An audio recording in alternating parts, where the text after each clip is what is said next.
तर देशात अराजकता पसरवणं हाच त्यांचा हेतू होता अशी टीका एकनाथ शिंदेंनी ठाकरे बंधूंच्या मोर्चावर केली आहे।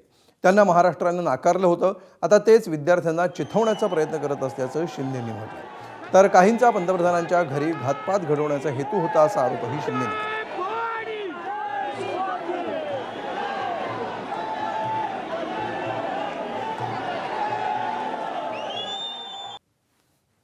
काही लोक इकडून पण गेले, अरे लोकांनी नाकारलं, महाराष्ट्रातल्या लोकांनी ठोकरलं, ते त्यांच्या विद्यार्थ्यांच्या व्यासपीठावर जाऊन पेटवा पेटवीची भाषा करत होते। आता आग लागलेली आहे, विझून देऊ नका, हे काय आहे?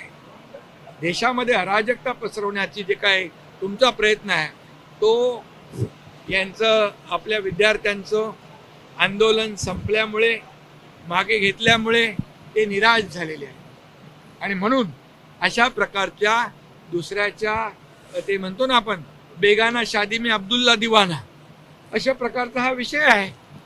प्रधानमंत्री निवासाच्या परिसरामध्ये कुठलेही आंदोलन करता येत नाही ही माहिती या देशाचे विरोधी पक्ष नेते राहुल गांधी यांना असताना सुद्धा जाणीवपूर्वक तिथं आंदोलन करणं, हजारो लाखो लोकांना तिकडे बोलवणं, याचा अर्थ काय?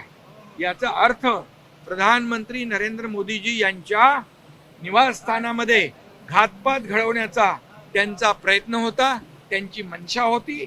आणि ते नेहमी म्हणतात की बांगलादेश, नेहमी म्हणतात नेपाळ, ते नेहमी म्हणतात श्रीलंका, अशा प्रकारचं अराजकता देशामध्ये पसरवून या ठिकाणी देशामध्ये हे जे अराजकता पसरवणं हा त्यांचा उद्देश होता। हे खऱ्या अर्थाने निंदनीय आहे।